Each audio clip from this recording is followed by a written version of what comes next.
Afternoon. Welcome back, Patreon, to another episode of This Week in Culture. I'm your host, Ant Wood, aka Trinidad, and aka one half of the culture and God on a pod.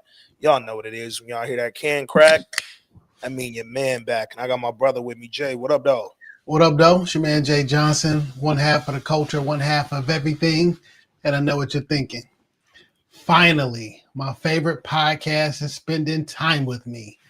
Patreon. What's popping? Patreon. If you've been on the Patreon for a while, you know that this was started for a number of reasons. We wanted to make sure we had a space to give you all additional content that may or may not always be related to exactly what we do on the main pod. But one thing that we've done consistently on the Patreon is discuss white excellence. The white excellence pods live here on the Patreon. You got shows like Your Honor, Mayor of Kingstown, what's our Apple joint, the morning show, like, which is getting more black. That's about to be a fucking main pod in a minute.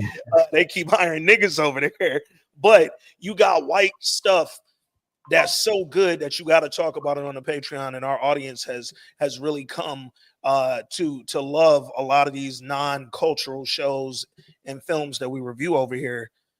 But there's some white excellence going on out here in the world, and I hope the audience is ready. This is the only spoiler alert you're getting. If you have not already seen it, you should probably tune out in the next 30 seconds and go see this fucking film, because Patreon, we over here to talk about weapons. Currently the number one film at the box office right now, taking the world by storm. It was week 2. It had a bump. I think it knocked out Probably Superman shit. I think Fantastic Four. Hold on. Let me verify. Is it either knocked that out or it jumped into number 2 and knocked out Superman? Box office standings. All right. So let us see where we are at. What up, Rob? Gang. What up, though? Oh, actually, let me do U.S. box office. Boom. All right. So yeah, weapons. Number 1 for this current week. Freakier Friday is number 2. Nobody is number 3. Nobody 2, excuse me. And Fantastic Four is number 4. Freakier Friday is a wild title. Yeah. If you seen Jamie Lee promo, it's a Freakier Friday. She got them titties out with her 70-year-old ass. Man, what's so crazy? I guess it's been about 2 weeks ago. I watched My Girl again. You mentioned that, yeah. Right, I watched My Girl random. It's on YouTube. Well, if you pay for YouTube Premium, I watched the whole thing on YouTube, and I 100% didn't know Jamie Curtis was in that movie. Jamie Lee Curtis was in that movie. Like, I'm sure I did, but I had no clue and it was a young, Jamie Lee Curtis. I also forgot how good the movie was because I was so traumatized by the scene. Yeah, the scene. Tom and Shay. Yeah. I forgot about the rest of the movie, and the rest of the movie wasn't bad. It was a good movie. I forgot that there, in my brain, the movie started. They was friends. He died. The end. I didn't even realize that there was stuff like after the scene. As I was watching, I was like, oh shit, I do remember this. But you know what's crazy about that scene, right? You know, one of the reasons, obviously, it's a brutal scene, it's sad, it's impactful, but one of the reasons that it really hits you is because you're watching 2 children, right, in that scene, and then you're seeing her react to her friend passing and kind of finally it hitting her even as a child, like that child innocence that exists in that scene. It's a lot, and it made it heavy. And you think about weapons, it's children involved in this, and I gotta tell you, the young boy Alex, nah, dog. Yo, why folks wilding about Jamie Lee like she wasn't Trading Places scene in Jamie Lee was probably the first titties I ever saw in Trading Places. Real talk. Let me just jump on that. Real talk, Rob. That's a great fucking point. Jamie Lee's titties as a prostitute in Trading Places, probably the first ones I ever seen. And God damn it, they still look great. a million years later, nigga. Here she is, 35 years later, and the titties still look amazing, man. Salute to Jamie Lee for being fine. You know what's funny?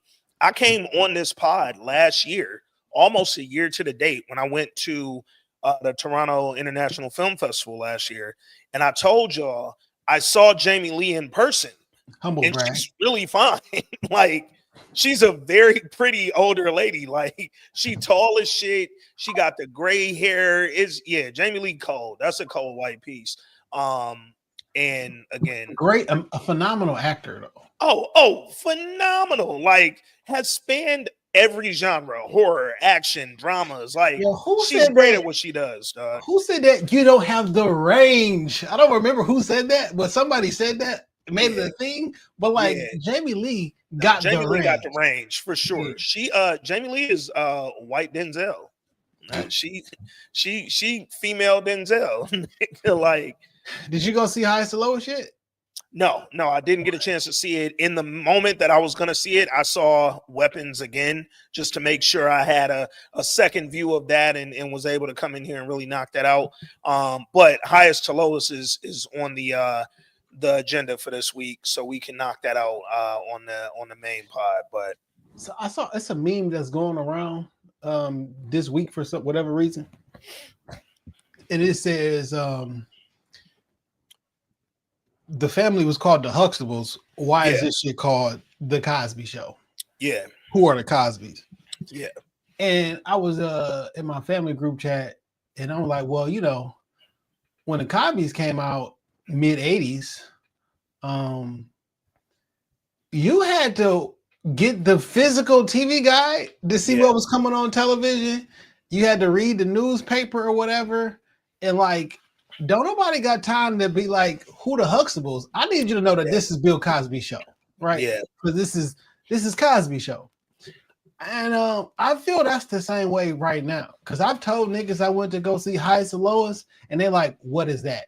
Yeah. I said the new Denzel and Spike Lee. Denzel and Spike movie. Oh, yeah. Because don't nobody know the title or nothing. Yeah. But they be like, yo, that Denzel and Spike joint.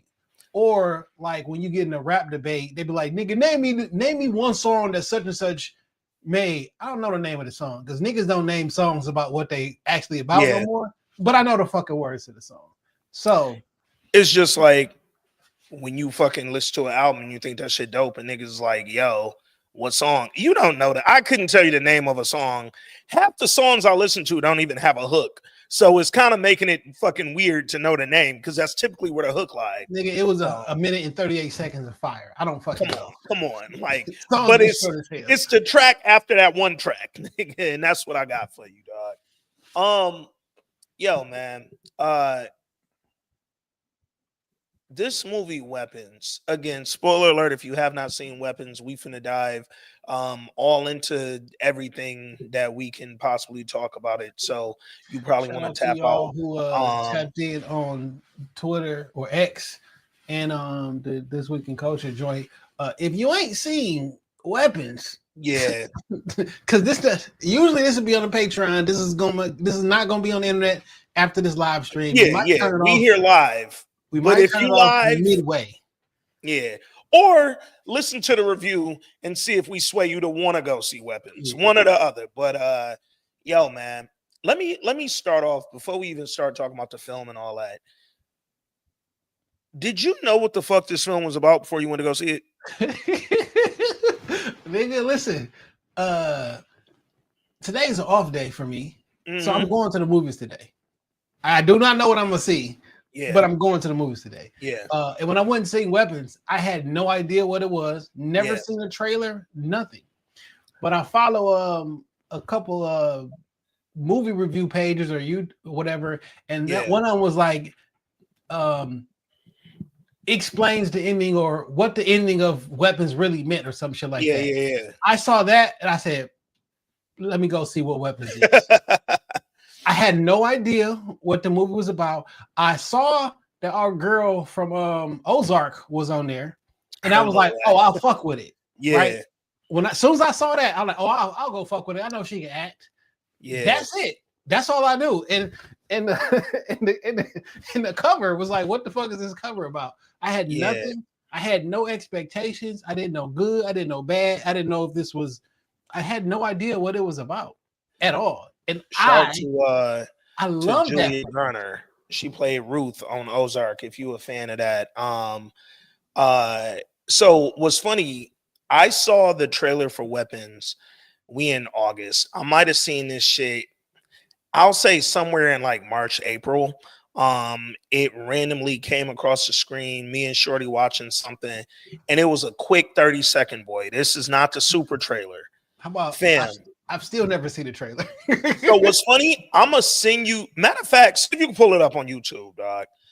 Because I want you to understand how much I didn't understand what the fuck this movie was about. But I also knew 100% I was going to see this movie whenever it dropped, dog. All right, bet. So let's go to YouTube and let's go to Weapons trailer. Look at that. We live, by the way. That's Inception right there. Literally, I was going to say that shit. All right, so this is a minute 56, 152. Damn, they don't got that short one up no more. 154, 125. I'm all right, let's just go with that 156. The mini. All right. The 45 seconds. Here goes. That's the one I saw. I guarantee this is the one I seen.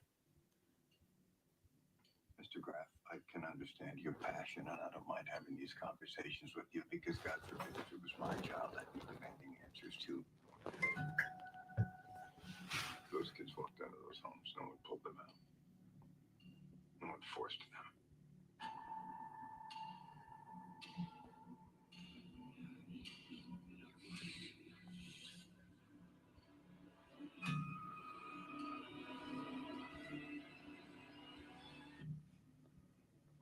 That shit looks scary.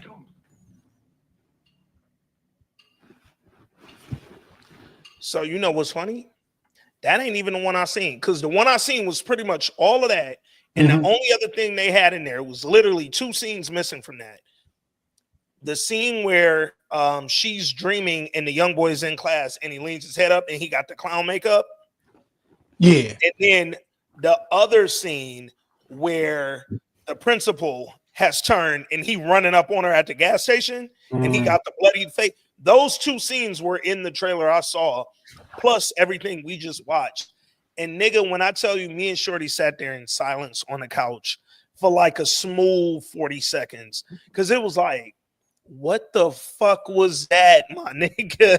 And then as we got near the actual premiere of the film, I remember that trailer. Similar to Get Out, where it was like just a very like chaotic trailer of things happening that looked really fucking weird and creepy, and I didn't understand it, and they actually didn't say a lot of words, no dialogue, but it looked so intriguing. I just knew that I had to go see it. And motherfucker, I'm so glad I saw it. Like, same. I also hear that Jordan Peele wanted this script so bad that he fired somebody because they didn't get this script for him. So Monkey Paw and Universal, it was a bidding war. All the studios wanted this movie. Yeah. Monkey Paw and so Monkey Paw has a partnership with Universal. They lost on the bidding war, and Jordan Peele like famously had a fucking attitude. Like they said he was going off on niggas. Did end up firing the person who was there to bid on the film because they lost to New Line Cinema, I believe, and they was like Jordan Peele. You can't lose to the niggas who made Menace to Society, you know? And Friday. Like, what? What? Yo, that's funny as fuck. I always see this little meme that says, "What do you think of when you see this?" It's always it's Menace to Society and Friday. Like, them the only 2. Like those 2 come to mind immediately. But Jordan Peele. So a lot of people on the Hollywood side of things was like, when that bidding war happened and then Jordan Peele started going off and firing motherfuckers and like really making a fuss at Universal, they said that was when people in the business started to think, oh shit, this must be a really good ass movie. if he's snapping the way he's snapping. And they, because apparently Jordan Peele don't snap like that. Like he kind of like the character we knew from Key and Peele. Like they was like, he's super silly and jovial and like real smart and he cool and he talked to they said this nigga was on pure nigger mode in them studios, dog. Honestly, I think that Jordan Peele is probably a sick nigga, dog. Oh, come on, look at the films. Yeah. Look at the films and look at Key and Peele Yeah. and try to understand how we got from A to B, dog. Like, but that was kind of the beginning of the hype when Jordan Peele was upset about losing out on this film. And then on some Detroit shit, I'm not sure how many of our audience has seen the movie Barbarian. But this was a film. Zach Krieger, who directed Weapons, was also the director of Barbarian. This was his first feature film, right? It just came out in 2022. And you might not have seen the film, Jay, but I'm sure you remember there was a scary movie they filmed over in Brightmoor. Mm. That was Barbarian. That was Jordan Krieger's first film. That was Crime in the D. Barbarian, same one. Barbarian for short. But no, Barbarian, which came out in 2022, another really fucking good horror movie. Essentially the plot to Barbarian, he on some wild shit because what he's done with both of these films, he's using real life shit to scare you. In Barbarian, the plot was this lady rents an Airbnb to come to a job interview, and she rented it in Brightmoor because they was like rebuilding the Brightmoor neighborhood and shit and da. So she rents this Airbnb, but when she gets there, it's double booked and it's a dude in there. And she like, yo, it's like storming. She can't leave. All the hotels is booked because it's a conference or something in Detroit. And it was basically like you stay in the Airbnb with this stranger or you can't go to a job interview. I'll go to the casino parking lot. Well, you see how that went down. Like, but all that said, game with that one, by the way. Hey, that's Patreon only. But she ends up like it's a whole thing. It really you can't explain more to Barbarian beyond that. But it's a very wild fucking movie. I'm gonna just say that shit. And then 2 years later, this nigga came and he got another banger with Weapons. So when you went to see the movie, dog, I know you hadn't seen the trailer at all. So I'm gonna read the tagline before I even ask you like what your initial thoughts were about this shit. So the tagline for the film is last night at 2:17 a.m. every child from Mrs. Gandy's class woke up, got out of bed, went downstairs, opened the front door, walked into the dark, and they never came back. And then it's a fucking picture of 5 little kids running down the street with their arms open like an airplane. Going into that film, not knowing what the fuck it was about, what'd you think when you came out that bitch? What a couple things. Because when it starts off, it does say that. Mm-hmm. It also says like, "Yo, this is a true story" or some shit like that. Yeah. If you go ask them about it, they gonna act like they don't know because they're afraid that they never found all these kids. So in my brain, I'm thinking like, "Damn, this really fucked up. This is a true story." Yeah. I didn't know anything about the trailer. I didn't look into it. So like a nigga watching TV, I believe what I'm watching on TV. Nigga said it was a true story. I'm like, damn. All these, I'm like, damn, I ain't never hear about that shit. Like they hit you with that Blair Witch. Yeah, I'm like, damn. And it was like, oh, and we never seen the kids again. After I left out the movie, I was like, one, this better not have been a true story. And two, technically, they kind of lied to me. You feel me? But I also was like, I couldn't tell if this movie was good or not. Initially, I know I was entertained all the way through. You feel me? Like I never was like, what the fuck is this? It was one moment where I didn't understand at all. But like, I'm like, yo, this was a pretty cool movie. I'm like, So I seen one of the homies in her story, one of our mutuals. And in her story, she said, I wish I had screenshot it, but it said, just left out of weapons. I don't know if the movie was good or not. Literally, to quote, I was highly entertained and that shit was kind of creepy. I don't know what I just watched, but I think I really liked it. 9 out of 10, nigga. Hey, same. Nigga. So look, knowing a little bit, again, I ain't know shit from the trailer. I just knew it looked creepy as fuck. And that was about all I had. I still went in that movie damn near raw, right? This was lambskin. This wasn't this is a very lambskin approach to the movie. You gotta have a sophisticated audience for them to understand that shit. This is a very lambskin approach to this film, dog. It was funny because when me and Shorty watched, or when we went in there, it was maybe 5 minutes into the film before she was already in her, what the fuck is this movie, dog? And like, to your point, it starts out with that like young girl narrating, 2:17 a.m. These kids woke up. No, Dane, we don't have jobs. This is why selling drugs is beneficial, nigga. Word to BMF, nigga.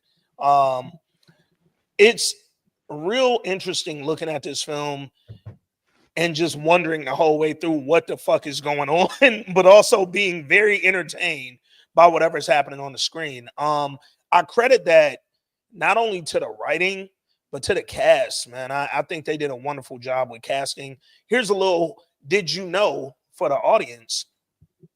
So you know Josh Brolin, who played the dad that ended up helping her or whatever, he was supposed to be Pedro Pascal.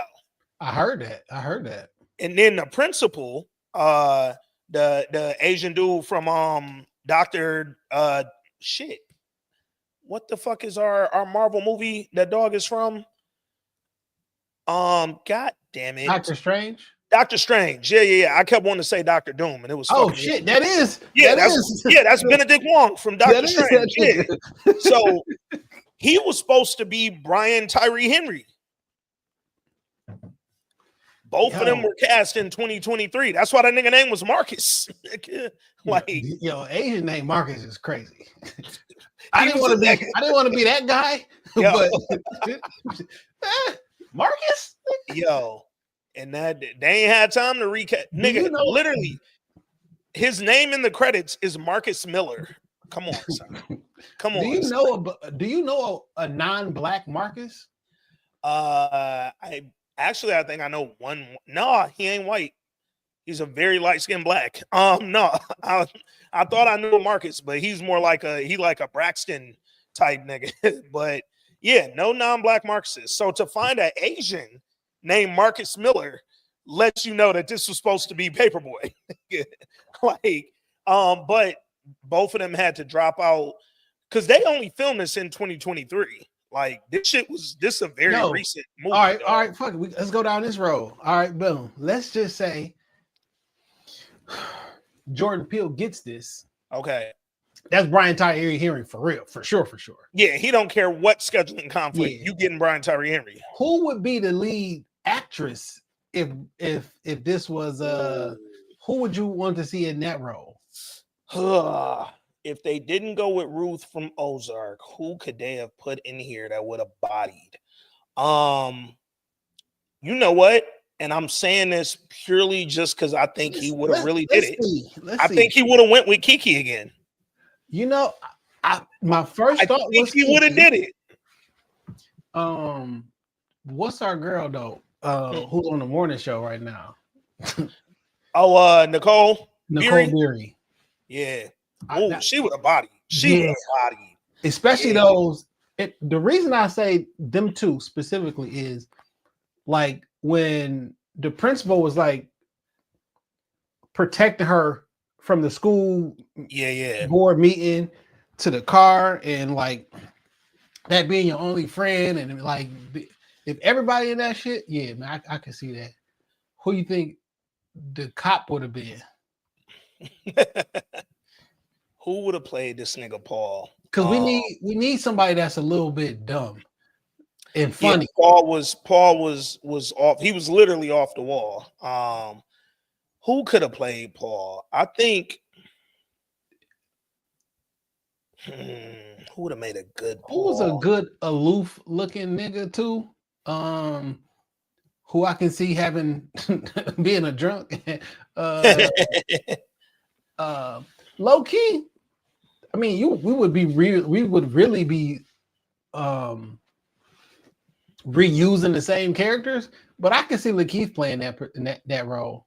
Lakeith could have did that because he's, to your point, he has the aloofness that you need to pull off that role.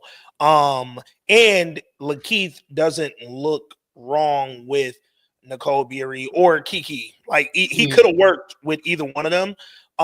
Somebody else that I think could have maybe done that job. Nah, he don't. Yo, you know who could have did that really well? Really fucking well? Everybody Hates Chris. Tyler Williams, Tyler James Williams. Yeah. I think he could have bodied that Paul role. Like, I'm speaking of the scene where specifically that nigga punches the shit out that nigga. Yeah. Because like I need a nigga that's like, yo, you weren't supposed to do that. Like, so most of the what the fuck moments that people had in the movie are centered around like the creepy shit, right? Like when niggas is having them dreams and she pop up as a fucking clown with the orange little hair and all. My what the fuck moment was when he punched that nigga in the face. I literally said, what the fuck am I looking at, dog? Donald Glover, Rob, I see you. He could have definitely made a good police officer. What's funny though, and I'm gonna tell you what's really hilarious. When I just read that in my mind, only in my mind, I'm reading Donald Glover. I'm seeing Donald Glover. I'm seeing Mike Epps. But as I'm reading Donald Glover, I'm also thinking about Danny Glover. And I'm cracking the fuck up because I'm like, no, I don't think Danny Glover would have made a good cop in this. The reason I say Mike Epps, right? Because Mike Epps in serious roles is cold. Oh, Mike Epps is a great actor, bro. You know what I'm saying? And like him, like being the love interest, cheating on his wife, and like being alcohol. Like I think in doing what a nigga would do, I can see that. Yeah. I definitely think they could have bodied. It's a ton of young actors that I'm sure they could have got to play little Alex. But I will give Alex bodied this role, dog. Like sometimes young actors in roles like this, I'll be like scared for them. Like, nigga, how did you take on? Like, he really looked fucked up, bro. My girl, I didn't know that's who that was growing up. I didn't. Oh, Macaulay Culkin? No, not Macaulay Culkin. Or girl. Yeah. Side note, did you know there was a part 2 to that movie? Yeah, I've seen it. Who knew? It wasn't nearly as good. But like I've seen her. When I looked her actor up, and I was like, wait a minute, that's her? It's like I've seen her in. Yeah, she been in that shit. Yeah. But it was very, very dope looking at this young actor played by Alex. His name is Kerry Christopher. Kerry Christopher fucking bodied this role so much, dog. Like for him to fucking not only evoke like the kind of stillness that it takes to just sit in the classroom acting like you don't know what the fuck, because you don't know what the fuck happened. You just know that your auntie told you to do something. You did it. And then let's go through how this shit started. So first, the way that it was broken down was almost like acts. It was broken down into acts, but it was broken down in the POV acts. Like what's Quentin Tarantino movie with Samuel? Well, shit, all of them got Samuel L. Jackson. Pulp Fiction. Pulp Fiction. It was broken down into acts, but it was acts showing different points of view that all came together at the end, right? Like every act, you saw more and more about what the fucking whole film was about. And we start out with the first act, which was Justine, the teacher, right? Her title card pops up. So her title card did pop up? Mm-hmm. Okay. because I don't think I noticed that. And like, I didn't realize this was broken up into acts. I'm just Yeah. watching this shit. I'm like, Yeah. nigga, this is getting intense. And Yeah. then it just boom. I'm like, oh, that's how you relieve the tension. Because I'm like, yo, this shit is like, what's going on? Yeah, man, especially, and we're gonna get there obviously, but especially the act about the drug addict. When his ended, he was getting dragged out the car, and then it's like, boom, nigga, new act, Alex. And it was like, nigga, like what the fuck just happened here, dog? Like it got way too intense. But to your point, how you relieve tension is ending it right there and moving on to the next shit and basically starting the story over again from a new point of view. We start Also, with Justine. I did not know that was Josh Brolin Mm-hmm. because when we wasn't in his act, he just stood up across the room. I'm like, nigga, I didn't think that was Thanos. Yeah, You know what I mean? yeah. I thought it was you watched Around the Horn? Yeah. Pardon the interruption, of course. Yep. Around the Horn. I thought that was Tim Collishaw. Because that's who the fuck it looked like. The I'm like, hair. that kid look like Tim Collishaw for The sure. hair. All he needed was the goatee. Yeah. All he needed was that's funny as fuck, dog. In Justine's scene, like, so what we learned in that opening scene with the little girl narrating what happened, she tells us, yo, all the kids who disappeared was from this one class, this third grade class, except for one. It was Alex. The teacher and Alex were the only two people in class that day. And like, as we're seeing the montage, they showed us Auntie and Dad early in the film, right? But you don't know that you're looking for this, right? Because they showed the police interviewing Alex, his daddy, and his auntie, and then they showed them interviewing Miss Gandy. And man, context is so important in that scene. Man. And the whole time, you don't know that this is important, right? And breaking this down into these different POV acts, you learn how important that is way late. That's why I wanted to see it again. Because I'm like, yo, now that I have the context, let me find the context clues that was being dropped that I didn't know were clues.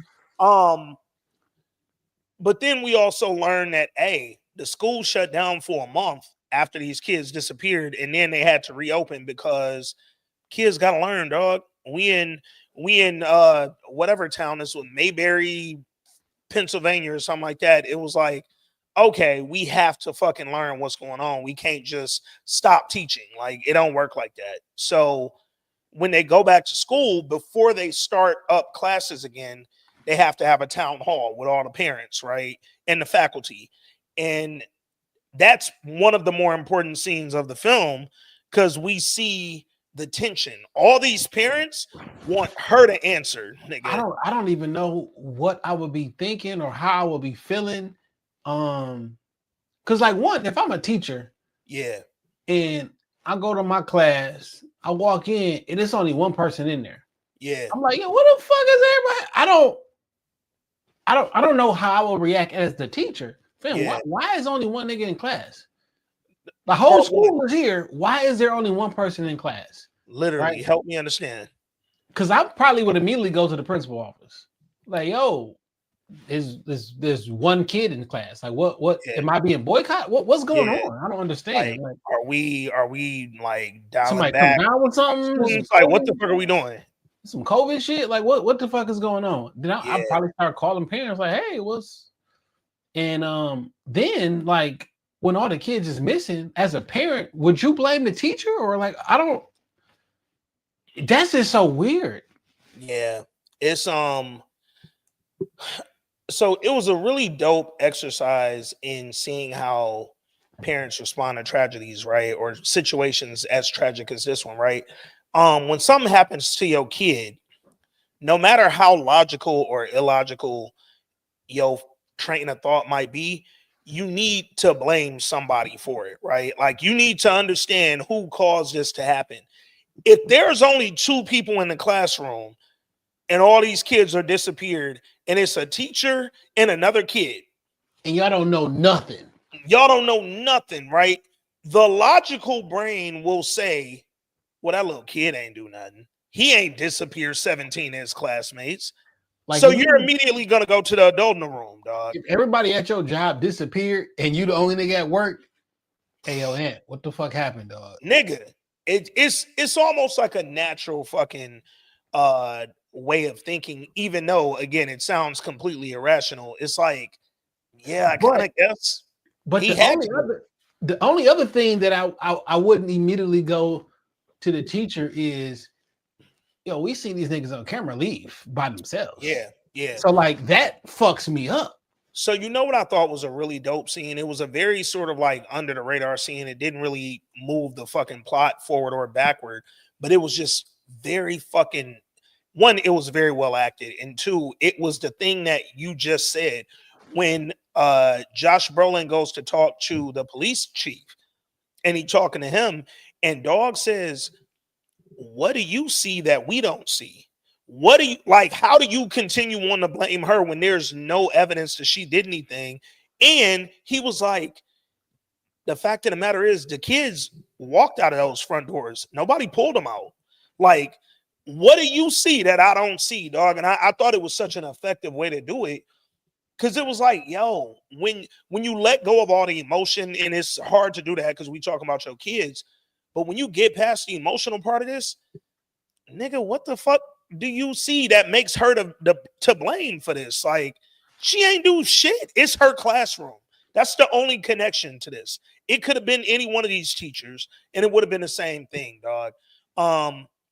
But when you have a group of parents who are all looking for answers, looking for somebody to blame, and most importantly, look for their kids, yeah, dog, I'm gonna just be fixated on you if you seem like the only person that I can blame for this. Because ain't nobody immediately going to witchcraft. Like, you don't just jump there. You stand in fucking the realms of reality, right? So I gotta blame her. Like, I don't know what I would do if I look at my Ring camera and I see my kid. Everybody wakes up. I mean, it's a small town, and apparently everybody knows everybody. Yeah. And like all the kids just running down the fucking street. Yeah. And at 2 a.m, all of them just fucking wake up and dip. Like, what? I used to think about this shit all the time, man. Even as a younger child, I'm like, yo, what's stopping kids from just leaving out the house in the middle of the night? Yeah. Like your 3-year-old, your 4-year-old, you know what I'm saying, who can like walk up and down stairs and open up doors and shit. Yeah. Like, I don't know what kept me in the house. I never just went out in the middle of the night, but like, what's stopping kids from just walking outside of the house? Yeah. Because like at some point you got to go to sleep. They got their own bed, you know what I'm saying? But like, what stopped them from just being curious? Like, oh, I'm just gonna go outside, see what's going on. Heard a noise, Mom. I'll be back. Like, what's stopping kids from doing that? As somebody who ain't a parent yet, I'll just say that's one of several seemingly irrational fears that I have, where it's just like, especially when you're talking about children, right? Even these kids, they in third grade. How old are you in third grade? What, 8, 9, something like that? So these are children, yes, but they're also still very much curious children, right? Let's go first grade. You 6 years old in first grade. Yeah. You smart enough to open a door and walk outside. For sure. And like other than your parents saying don't do it, like what keeps you in the house? I'll be kind of terrified that like, yo, what if little Jason just decides to go outside? Like, and it's like you think about that level of curiosity that exists for kids between like that first like walking and talking age, and that 2 to 5 range, 2 to 6 range, and then by third grade they can do stuff on their own and they don't need you to do it. Like, again, we saw some of the shit that Alex had to do on his own. Nigga, like, you feeding your parents, you went grocery shopping. Like, think about Home Alone. Look at the shit this little nigga Kevin was doing. Like, it's a certain age where your child's curiosity gets scary. Because like when you can learn how to open a door at children, I've seen kids open all type of doors. Yeah. Reach for all type of doors. You know what I'm saying? Yeah. Try to walk down steps and like, and that's when they get to pressing buttons they don't need to press. And to your point, opening doors they don't need to open. Like, it get a little funky, dog. And I feel like waking up in the middle of the night to your Ring camera alert or maybe even your front door alarm letting you know that this motherfucking door just swung open at 2:17 and then you look at the camera and it's your kid. I've seen videos online of kids putting up chairs, getting on top of tables, jumping on top of the fridge to get to cereal, or just doing wild shit. You walk in the room and it's powder and baby powder everywhere, and the kid looking like, oh, I was just trying to get to the whatever the case may be. Like, I'm terrified as not being a parent. You know what I'm saying? Yeah. I'm terrified of that type of shit. So when these kids get up and dip and they run out the crib and all these parents are blaming this teacher for it, it gets volatile, right? Like the more they fucking discuss it in this town hall meeting at the school, the more it starts to get rowdy. Like she got up on the stage and tried to talk, couldn't even really get a word in before everybody started getting up and yelling at her like, we need answers. Like she like, yo, I'm just as affected as y'all are. I lost my students, my nigga. Like, ain't they parent? I don't want to hear that shit. You're not just as affected. You are affected. Yeah. But I don't want to hear that shit. It could be 100% truth. I'm not trying to hear that shit. Nigga, my baby gone. Yep. My baby gone, and all these babies was in your class and you don't know nothing. It gets aggressive, dog. Like, cause it hits that point where as the fucking parent, not only do you want answers, but now I feel like you kind of talking to me stupid. So now I'm looking at you like, all right, bitch, I'll really knock your motherfucking head in about my kid. So I'm thinking once it started getting too wild, the principal was like, hey, yo, why don't we go ahead and just get the fuck out of here, dog? And let me walk you to your car. And when he walked her to the whip, they told her very specifically, go straight home. Don't do nothing. Just go to the crib. Or no, first he asked, do you got anybody you could stay with? She's like, nah. Well, I recommend going straight home and laying low till some of these emotions blow over, right? Immediately, I knew she wasn't going home. I didn't know where she was going, but I knew she wasn't going home. I thought she was about to go home because I mean, this is the beginning of the movie. I don't know yet. You feel me? Well, this bitch pulls up at the liquor palace. I'm like, oh, this bitch a drunk? So the thing that's bothering me most in these early scenes is how much she looked like old Justin Timberlake, like in sync Justin Timberlake, like with them blonde. It was fucking my mind up, nigga. And then when she go to the liquor store, yo, I love this fucking movie, dog. And she walking up to the door, and we see a random little white dude walk up on her. Hey, you got any change? I'm trying to save money up to catch a bus to see my brother. Yo, I've noticed this recently. At Dollar Tree, 2 different Dollar Trees, there's niggas outside selling art that they drew. I mean, that's better than begging, you know what I'm saying, and all other stuff. I don't want your pencil drawn art right now, my friend. Right. But I'm not mad that you selling your talents and shit. I don't. Right. It's always a weird, awkward position. Also, I don't have no cash because 2025. Yeah. And I don't know why they all at Dollar Trees. I'm about one in Livonia, one in Troy. I'm like, is there a racket going on? Where is it? Like, I don't understand. But like the last thing I'm trying to lay low, and a nigga is coming up to me, yo, can think you got a couple dollars you can spare? No, my nigga. Nah, fam. And I knew shit was real when she walked in there and grabbed 2/5 of vodka just for me. Like, you're a drunk, my baby. And now your drunkenness is really being elevated by this fucking wild shit with your class. Now, I don't think she a drunk in this scene, right? The next scene, whatever that next scene, I'm thinking like, oh, this bitch, she is really depressed. She's down. She's trying to get away. You know what I'm saying? I'm thinking like, girl, you need to go home though. You feel me? But I'm gonna be in the house the next couple of days. I'm gonna need something to do. Yeah. All right, cool. So then we see her come out the liquor store. Same dude runs up on her. Yo, that's how I know a crackhead when I'm dealing with a crackhead. Because you just saw me 1 minute ago, my nigga, and you hit me with the same pitch after I told you I ain't had no change. But while she walking back to her car, it's a pickup truck in the background. Did you notice that shit right away? I did. Let me ask you a question.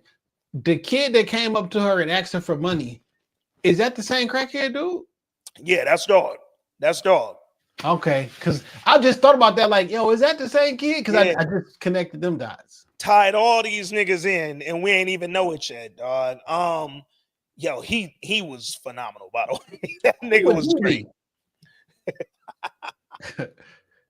Yo, I low key, Lakeith could have been him for show. Like It's a couple of these up and coming stand-up comedians who could do could that have role. body. Yeah. Yeah.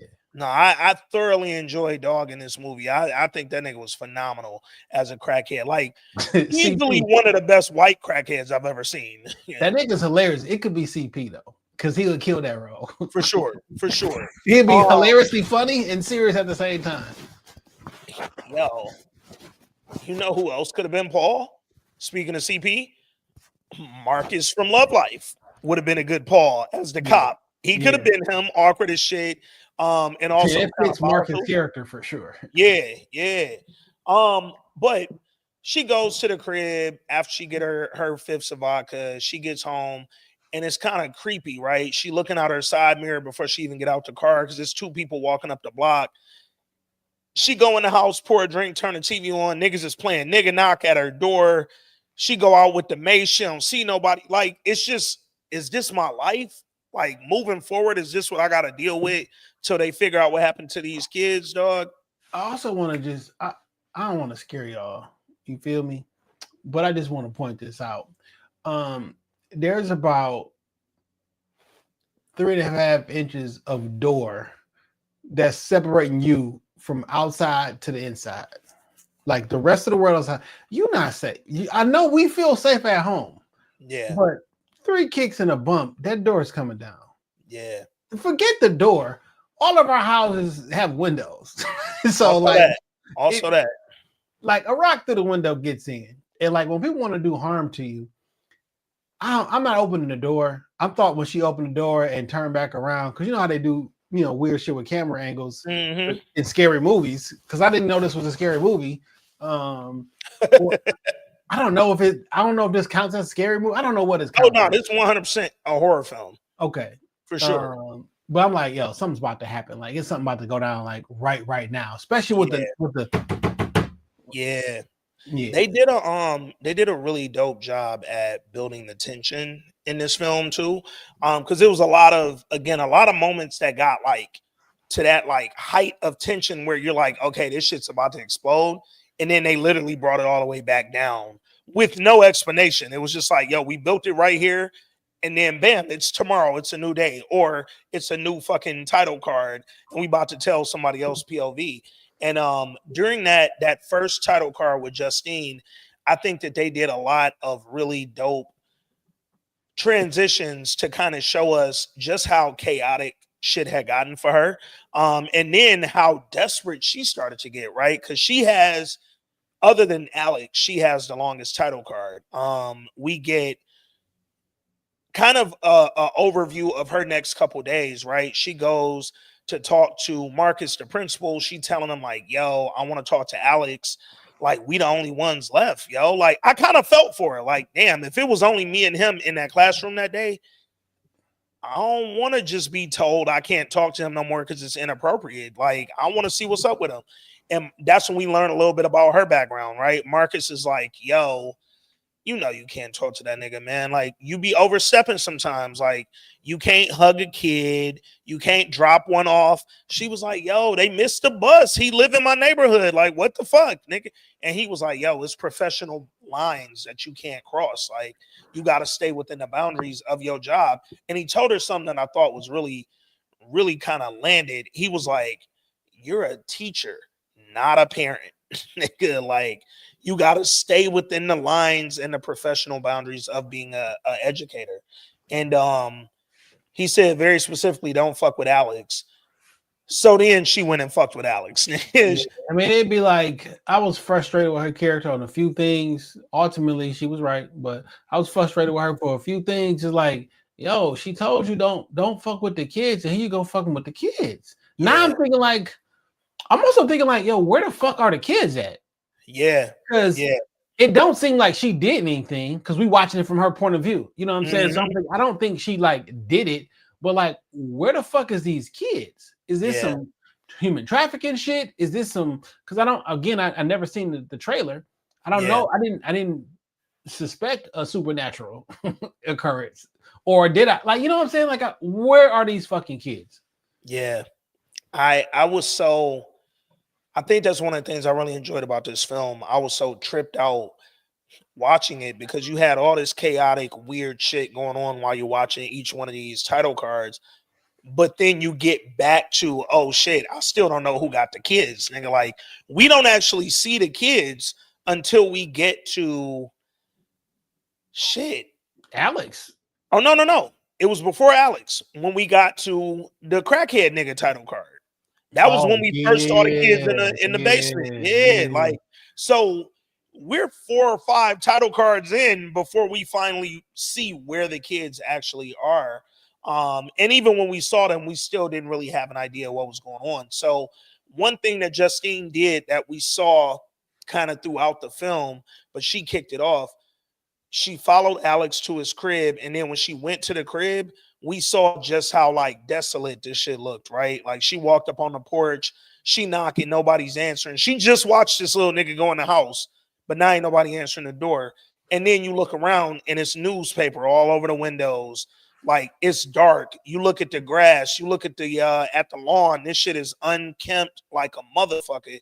Then you look, I thought it was very telling because I used to deliver newspapers back in the day when I was probably like, I don't know, 19, one of my little side jobs and shit.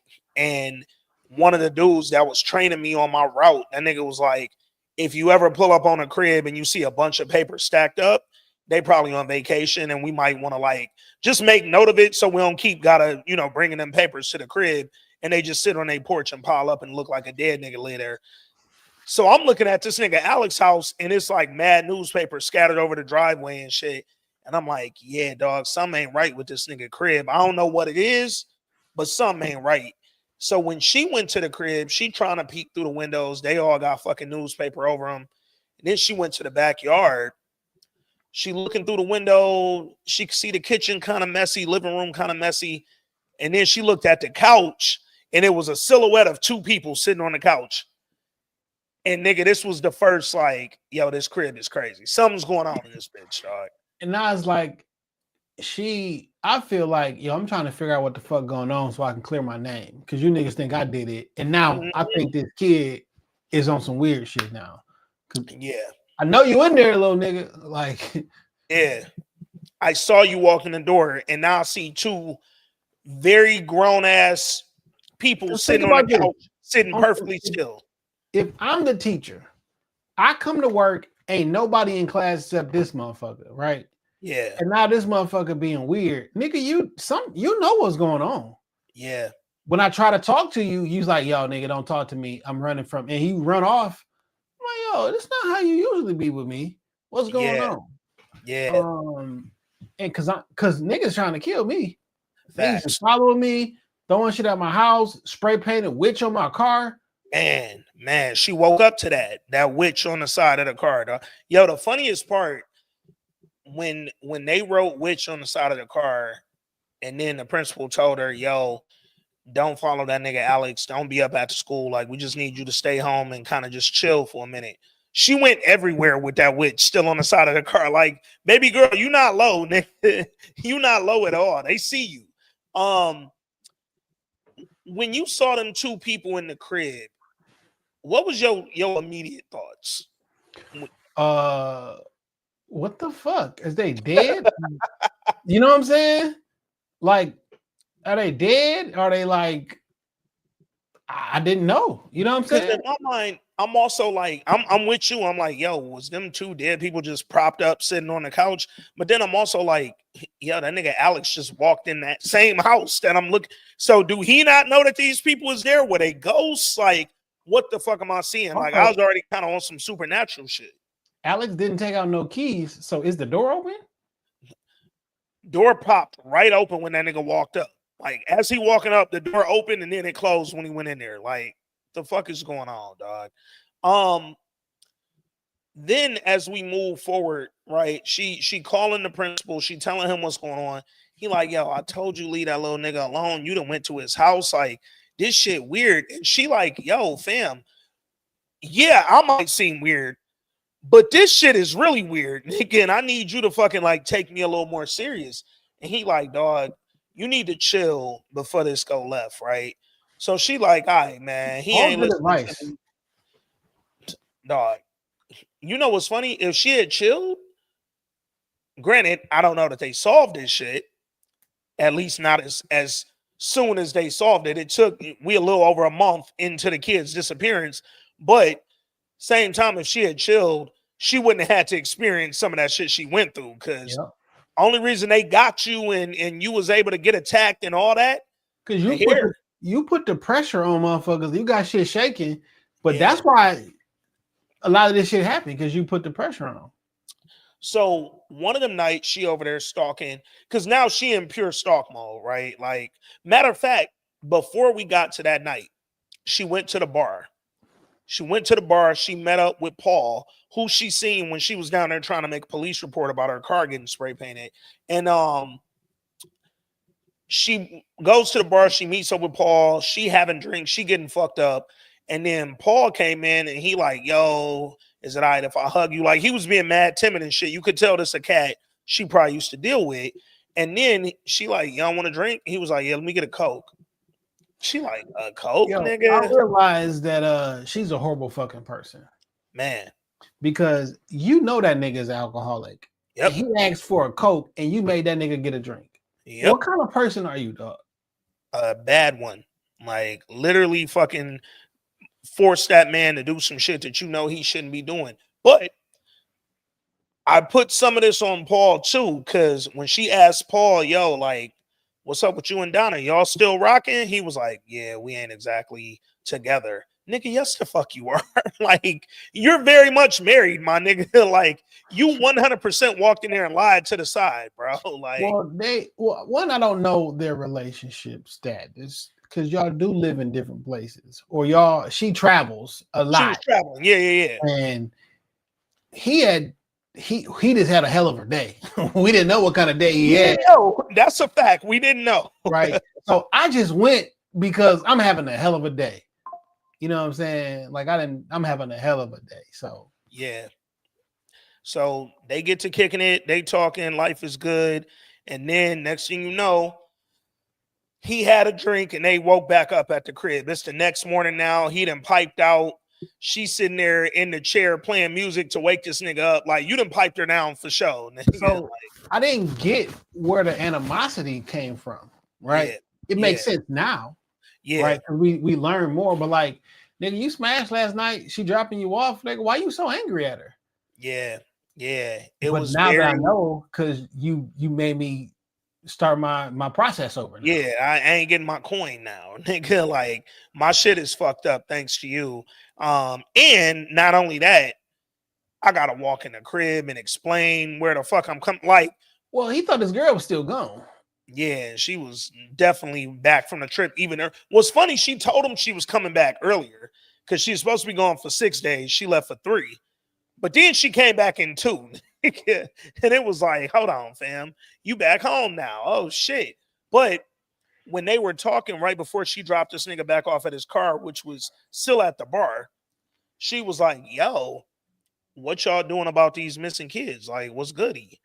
That nigga Paul was like, fam, I need you to let the investigators investigate. You ain't got to figure this out. Just stay put. We got it. We good. And he also said, I ain't a detective, so I don't really know what the fuck's going on. But, nigga, I'm a beat cop. Fuck is you ask like, me what the detectives do? I'm literally in the streets. I'll be watching Crime of the D or some shit like that, and niggas get arrested. Y'all need to be out here finding them kids. Nigga, that's not what I do here. Like, I'm a traffic cop. Nigga. Exactly. All at Ford Field when the concert's out, my nigga. Like, what are you talking about, nigga? I'm not looking for kids. Dog. So he told her, like, hey, we got it. All is well. You could chill. And then she was like, as soon as he got out the car, she was like, suck my dick. Yeah. Big laugh in the theater, nigga. Because I was like, wait, what? Like, and at that point, you should have did that to me last night, bitch. I wouldn't be so angry if that's what you would have done. Yeah, she definitely, you could tell that was sex with no top because he was a little too mad. That nigga was over mad. But that was when she was like, you know what? Fuck it. I'm gonna just take it in my own hand and I'm gonna just go sit outside this house with another fifth of liquor, and I'm gonna sit here and drink this damn vodka out of fucking big gold cup. And she sat there, got drunk, fell asleep, and in the middle of the night, we see that front door swing open, and the silhouette of a woman with something sharp walks out that bitch, staggering to the car. Nigga, I'm talking lost. about stress. I'm stressed and I'm lost. Like, yo, what the fuck is going on, man? This movie really might have broke my record for what the fucks, nigga. Like, It's not one of those. This is not one of the movies. If somebody watching this movie, they be like, "Oh, I knew I was about to happen." Shut the fuck up. You lying? no, you didn't. No, you didn't. Like, you. I promise you didn't. I nigga. promise you didn't see this ending coming.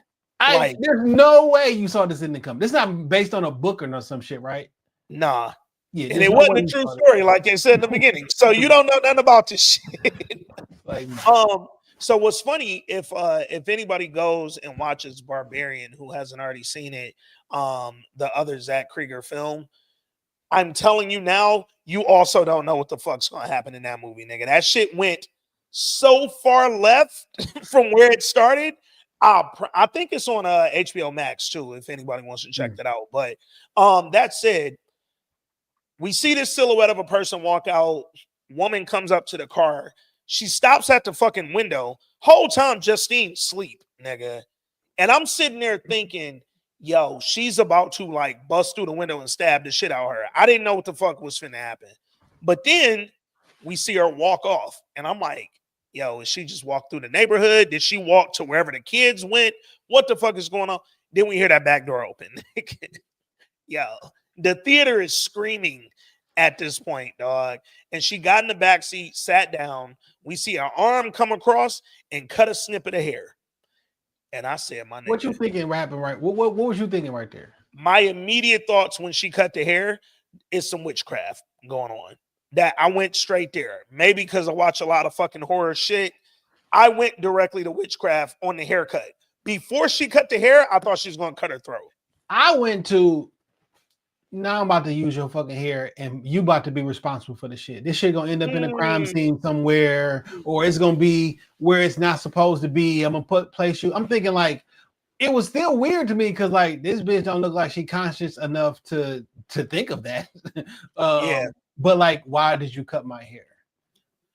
Dog, it was so wild because I'm literally at the point in the theater where I'm just like, I have no fucking clue what's happening. And then they said, fuck it, let's turn it up a notch. So we see her the next day. She's stopping at the gas station, about to pump the fucking car up real quick. And then we see the dad, right? Josh Brolin walks up. He going off like, hey, I need to talk to you, da-da-da. She like, nigga, I ain't got nothing to talk about. Like, I done said what I said. Like, I don't know where your kids is, bro. Like, I really can't help you. And then out of nowhere, we just see this motherfucker Marcus run up, face bloodied, eyes bulging, and he attacks her. And I swear I was sitting in the theater like, what the fuck am I watching, dog? Now, at this moment, I did notice that he was running just like the kids was running. For sure. For sure. So I'm like, oh, okay. Whatever happened to them fucking kids, whatever they did, this nigga is on the same shit somehow. Yeah, yeah. And he runs up, he attacks her. Now Josh Brolin is in full blown, oh shit, maybe she didn't do nothing mode. Cause this is crazy. So he trying to get Marcus up off her. Successful enough to do it so she could run in the gas station / liquor store, right? And she runs in there, but then this nigga Marcus, he comes through the door, he chasing her around. Josh Brolin tackles that nigga into the fucking the little refrigerator in the back. And then, yo, the whole time, people in the theater is screaming like, yo, liquor store owner, call the police, call the police. She's like, Justine walks past this nigga, dog, say, get out my store. She was like, motherfucker, help me. Like, no, that's what normally happens though. It's a very much get out my store type of vibe. Because like I don't want the problems on with the trouble. Yeah, I'm probably illegal. like a lot of these stores being owned by a cousin of this and this. They're like, I don't need no police interaction in here. Liquor licenses might not be where they need to be. Hurry up and buy. Hurry up and Hurry up and buy, dog. And after that, we see her run out to the car. Marcus comes out still chasing her. And it's like, what the fuck? And then boom. New title title. scene. We got a new title card. And now we got Archer, played by Josh Brolin. His shit was so dope to me because now we seeing the POV from a parent involved in this, right? Like he's sleeping in his son's bed next to a picture of his son from the baseball team and shit that he coaches.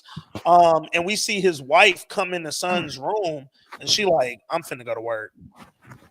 And it was very like, yo, nigga, I know our son is missing and all that, but I can't deal with you no more. Like, not the way you behaving, dog. For Also, sure. you kind of a bitch, because give me some grace on this. Like, But he is bleeding over to everything in his life, right? Facts.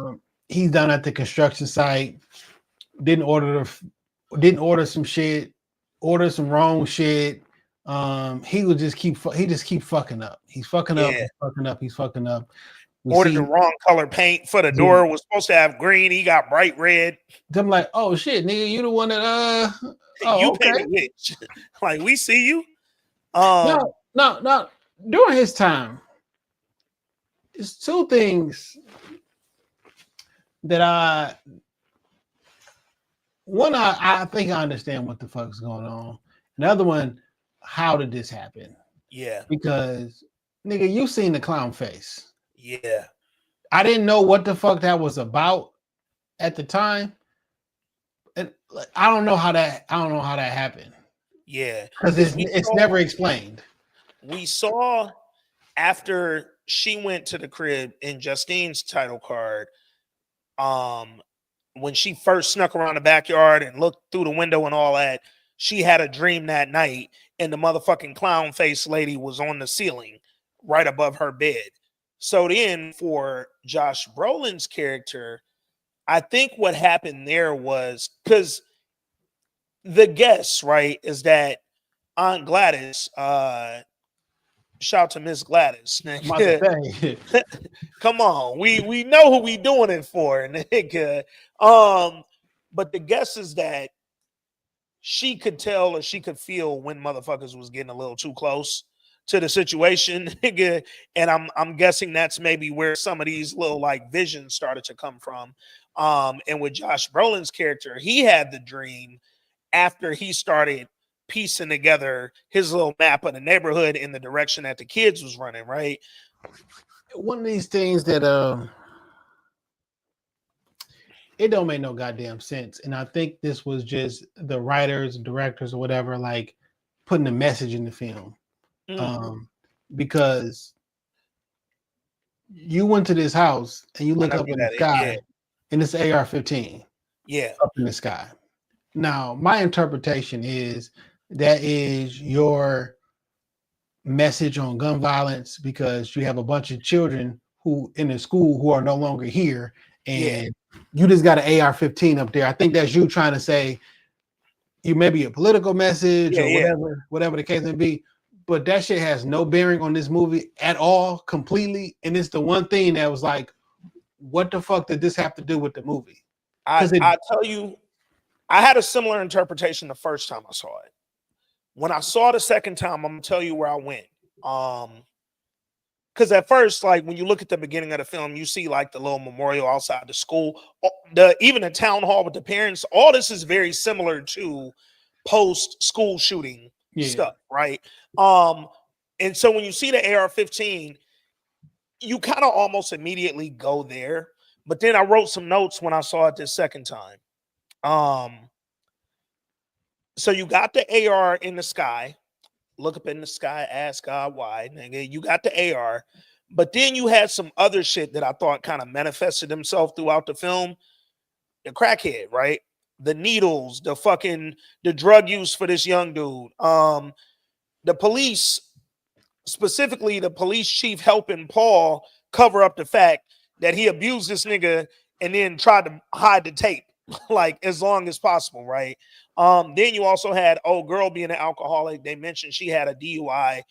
Specifically, they said that alcoholism in the US is on the rise for people between 35 and 54. So I started adding all these things up, and I was like, yo, I don't think it was just like him saying guns and school shootings and all that. I think it was an overall larger message about all this shit that's fucking with kids in America, nigga. The DUI, the drugs, the fucking school shootings, all the police shit, all this shit is kind of, I feel like it was like a, what's the word? Allegory. It was like an allegorical fucking message that it's a lot of shit in America fucking with kids. But at first, that one gun scene is so random and so vivid, you might not even think about the other shit all being related. Well, even having all those things related, those find a way to manifest themselves inside of the story and still goes with the flow of the story. For sure. AR-15 in the sky, when you're looking for your kid, doesn't make sense because there was never AR-15 in the movie. Yeah. It was just weird. And I'm thinking, random. Yeah. While I'm watching it, I'm thinking like, oh, wow. Because I don't know if it's going to come back or not. Right. Yeah. So it's like, all right, I wonder how this is going to play in. You know what I'm saying? And then how the movie ended, it's like, oh, so that shit didn't never brought that back. Yeah. Like, oh, that shit didn't have to do with nothing to do with nothing. Yeah. So, yeah.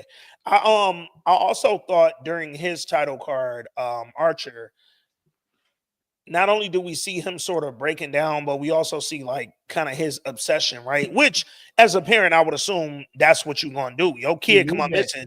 You need that obsession. And you got to be the one who does it, because no one's going to do it for you. I'm in the process of shooting a documentary with a gentleman who did just that. His daughter was murdered. Wow. And he was not getting answers, and he went on a personal voyage to get answers. He went against the police department. He went against social media, and all this shit came about because of a Facebook Live. He's a part of a larger documentary that's on Hulu right now, and the name of the episode was called Facebook Live. And this was 10 years ago, and I'm helping do the documentary 10 years later and what has happened or what have you. But like he said, he went through a depression, stayed in his bedroom for like 2 years straight, gained weight, and then came out like, I gotta figure this shit out, and went to war with the police, went to war, everything to uncover like what happened, you know what I'm saying, to his daughter. And this was probably, I went and saw this probably like a week after coming back from helping film some of this stuff. So it was fresh in my mind. I'm like, fam, this is when your son missing, when your loved one missing, or you trying to figure out, people gonna look at you like you crazy. But for all the times people say, I'll do anything for my baby, or I'll do anything for that, this is what we talking about. I'm gonna find out why this shit don't make sense. It don't matter. There's nothing I won't do to find out where the fuck my baby at. Yeah. You know, there's a documentary on Netflix currently called Into the Fire. It's like The Lost Daughter Into the Fire, something like that. But it's about this mother who gave up her child for adoption in 1989, and then found out like a couple years later that her child went missing, right? And like she had always blamed the adoptive parents for something happening to the child, but it was no proof, right? No evidence of nothing. It was just a missing case or a missing child case, and it turned into a cold case, right? Similar to what you just described, to what we saw in Weapons with Archer. The mother was so like, her life became about finding what happened to her daughter, because she was trying to, the whole thing kicked off when she was trying to rekindle her relationship with her daughter. Like she gave her up because she was like 16 or something like that, couldn't take care of her, and gave her up for adoption. And when she was trying to find her is when she learned that her daughter went missing late in high school. And for 30 years, she looked for her daughter, quit her job. She did all this shit trying to find her daughter. Her husband was trying to, everybody in her life was trying to help her find her daughter. And she had always blamed the adoptive father, and found out later that the adoptive father got arrested for some other shit that wouldn't even came up if the mama hadn't been so obsessed with it. He got arrested for like a murder he had committed 20 years prior to that. And in the process of searching for evidence, found her daughter in the backyard buried, bro. Like, none of this happens if this mom doesn't become obsessed with Yeah. this one thing because she knew something was wrong with the adoptive father, dog. And it was such a wild documentary. So I'm definitely looking forward to what you and dog cooking up, because that sort of shit, I feel like as a parent, that's the only natural response when something happens to your kid and you don't have no answers. You ain't gonna rest till you find them, dog. And that's why I'm glad they only showed Archer's wife in that one moment when she just said, "I'm about to go to work." Because I feel like if they showed her more, she would have pissed me off. Because I could tell she wasn't as bought in as he was. Like, fuck this shit spilling over into the rest of my life, including our marriage. We gotta find our son, my nigga. Granted, her son was also a little dickhead, because he was the one bullying my boy. So I ain't really feel as bad for that nigga Matthew as y'all wanted me to. Man, But that's a whole other thing, man. man. So let's get through some of this shit. So we see Archer's title card, and then we go to Paul and the crackhead, right? We see their shit intersect over some really random fucking little events, dog. That one scene where he punches that nigga, literally, again, that was probably the biggest what the fuck for me up until that point in the film, because I just didn't know what was happening, dog. He pricked that nigga with the needle. Well, he had the needle in him, in his pocket. Like, I'm punching the shit out you too, my nigga. Because I'm a human.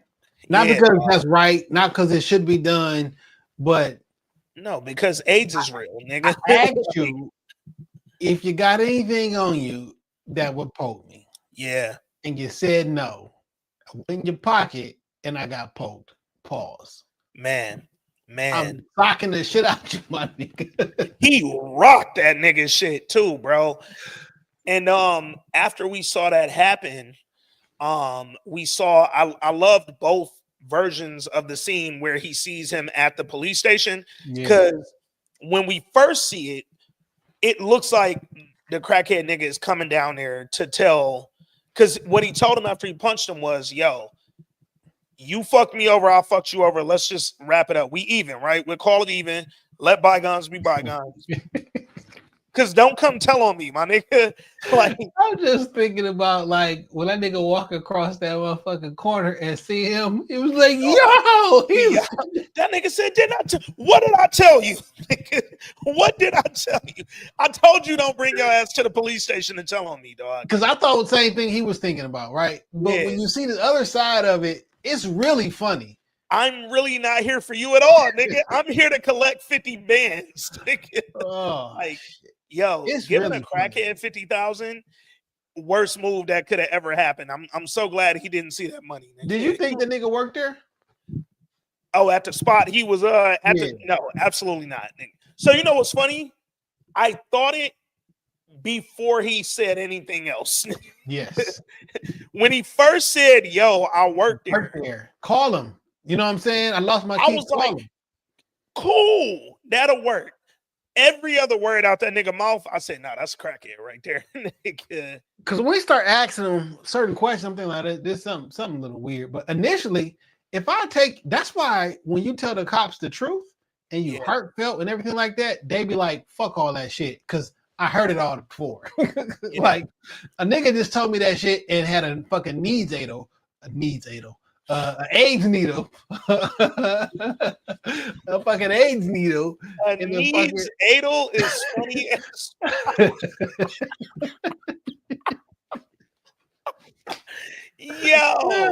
yo, shit.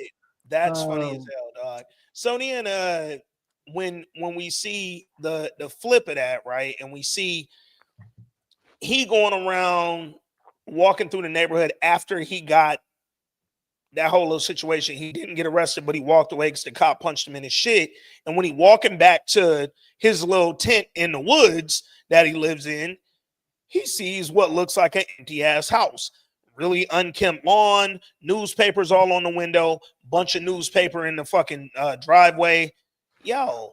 Oh, he also was walking through calling his brother, it sounds like, acting for money, sounding real sincere. Oh, I got a job interview. I got .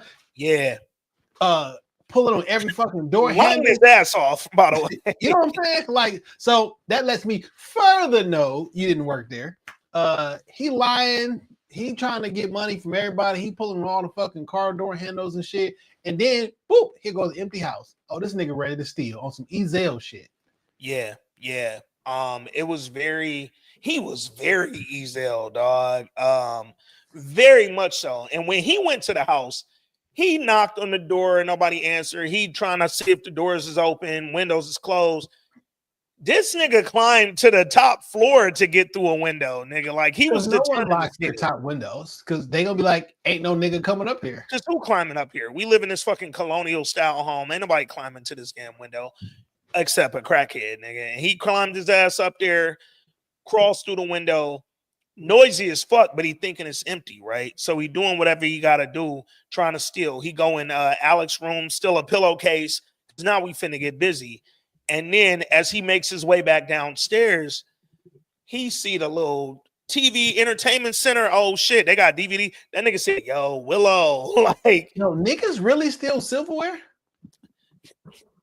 I didn't know niggas still bought real silverware, like actual silverware. It made me feel like You I got didn't grow up steel? in a family with expensive china. Whoa, we did have a china cabinet, and I guess I don't know how expensive it was, but we definitely had a china cabinet with like plates that we only use like once a year and certain silverware or whatever. But I don't know if it was. I'm about to say I didn't grow up in that kind of family, but no, technically I did. I don't know if it was. It could have just been metal. I don't know if it was like silver or I don't fucking know. I definitely ain't fucking had no goddamn silverware, no china cabinet. What's funny, I'm almost certain we had a china cabinet. We ain't had no china in that motherfucker. We had a china cabinet with like mad random shit in there. Low key, it's still at my parents' house. Oh, it's still at my the one I grew up in on the neighborhood. It's actually in the living room or the dining room at my parents' crib, my pop's crib now. Yeah.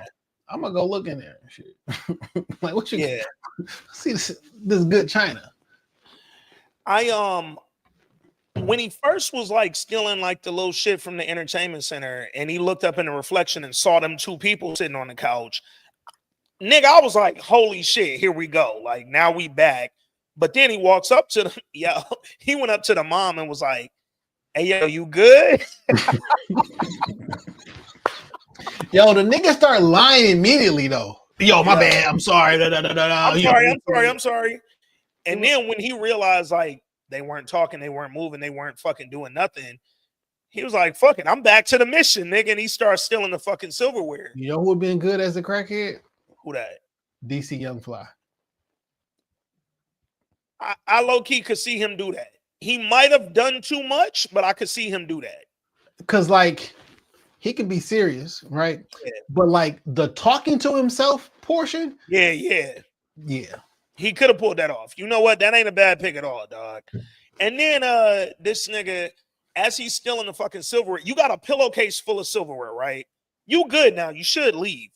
But he was like, gotta hit that basement, dog. And when he opened that basement door and went halfway down the steps, 17 kids lined up in the basement. Then them niggas hit a rotation and turned and looked at him. And he boogied, nigga. So he runs back up the basement steps, drops some of the silverware. What's interesting is you ain't go in auntie room. Nah. Was she there? I feel like if she wasn't, you know what? I'm gonna say she was, because she sicked the parents on that nigga. Like, they move when she tell them to move. So she brought him up there chilling. Just like that. Just like that, nigga. And he ran out the crib, ran back to his thing in the woods, his little tent. He scared as shit. On the way to the tent, he see the clown lady in the background, nigga, because you'd have made contact. I feel like if you made contact with her or that house, you gonna see the clown lady, dog. And when he saw that vision, he ran up in the tent, zipped it up. He scared as shit. He grabbed 3 needles. He ready to kill whoever come by this bitch. Somebody unzips the tent. He going dog face with the needles. It's Paul the cop, nigga. Yo. This nigga Magic Johnson. Yo, Paul, you a blood now. He a blood now. You a blood now. You blooded in, nigga. Who brought you home? Nigga? Blood in, blood out. and it ain't out, nigga. The blood is in, dog. Yo, shout out to Um, Twitter, man. 71 of y'all up in this joint. Salute to y'all, man. Midday. Y'all should be working, by the way. I love niggas with no jobs. I know why me and Jay are here. I don't know why you niggas ain't at work, man. But after that, we see this nigga Paul, like, he was ready to kill old boy at that point. He put the shotty body to him, like, nigga, I'm about to just blow your shit and move on. And dog was like, yo, I know where them kids are. Like, and I need that 50,000. Yo, on the way to the crib, that nigga said, yo, don't try to steal that 50,000. Nigga, like, I need that money. Like, yo, but Bill, how exactly does this work though? Yeah, Like, he was like, how soon do I get the money? Like, and they go up to the fucking crib. He like, yo, nigga, they in there. Paul goes in. I knew this wasn't gonna go well when Paul left him in the backseat handcuffed. Cause like, this ain't never gonna be good for you, my nigga. Like, you can't get out of that back seat. You are officially stuck to whoever come open that back door, man. And Paul went in there, and then hours later he came out and he was in attack mode, and he went and snatched homeless doggy up out the back seat. And it was rough. Movie had the right amount of what's going on here. What the fuck was that? The right amount of comedy relief, the right amount of suspense. Like, I think I know this ain't the end, but like it just did a really good job at like managing emotions. All right, 40 minutes into the movie, they probably getting monotonous. Let's give it a little bit of spice. Let's give it a little bit of comedy relief. Let's do this. Oh shit. Title scene, like they have preyed on your emotions, so to speak. Yeah, literally. Your temperament, and like we're gonna keep maneuvering this to keep you engaged the whole way. Because again, I didn't know anything about this movie, never saw a trailer. I'm in here blind watching it, and I was never not entertained. I was never not like, I never was like, all right, now this shit getting weird. I'm tapped out. Like I was entertained and locked in like the entire time. And that's great writing and cinematography and the whole 9 yards. They also did a really good job with everything you said, specifically because of the length of the film. This film is 2 hours and 8 minutes long, dog. For a movie like this could run very fucking slow if you don't play with the pacing correctly, right? You got to do this really right, bro.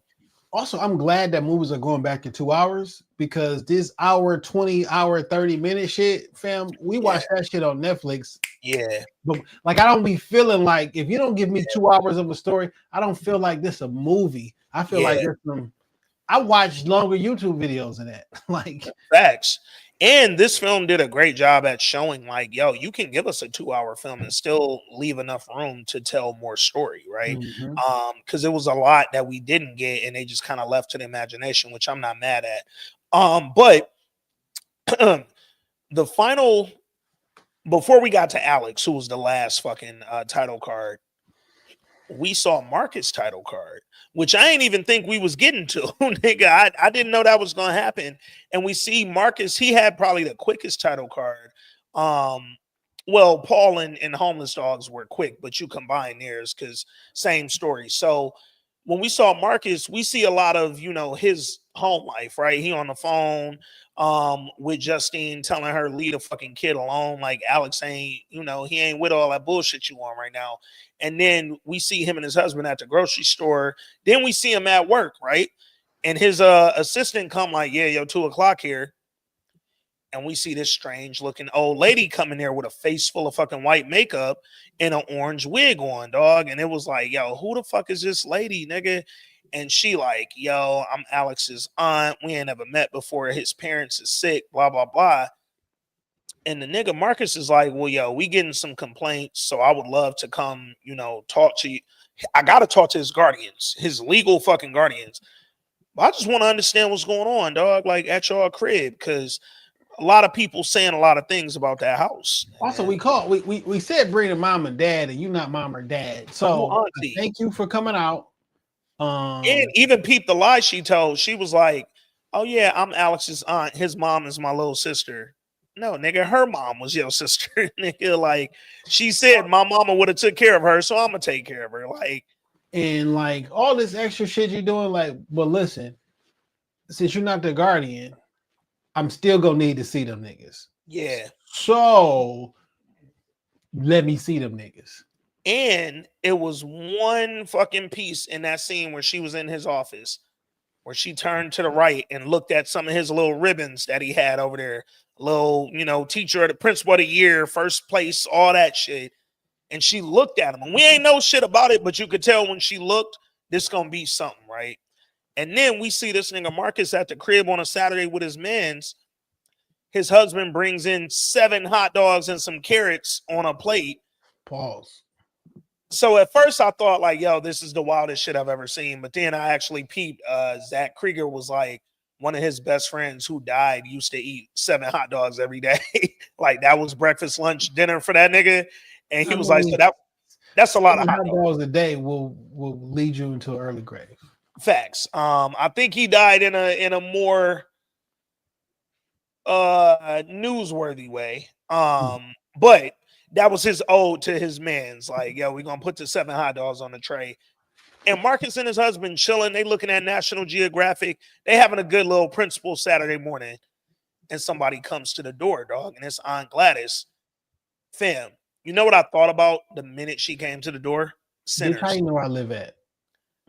I thought about sinners. Don't invite this bitch in. Like, I thought about, I met you once. How do you know where I live at? Yeah, she talking about, oh, I missed a bus. I had to walk all the way from the other side of town. Ma'am, why'd you here? Like, who told you where I live at? Don't do this no more, dog. Like, what the fuck? And then here come his friendly ass husband talking about, yo, come on in. She like, can I get a glass of water? Yeah, you know what? Come on. Yeah, you can get some water, old lady. I'll tell you when all this shit changes for me. When you want your fucking water in a bowl, you got to get the fuck out of here.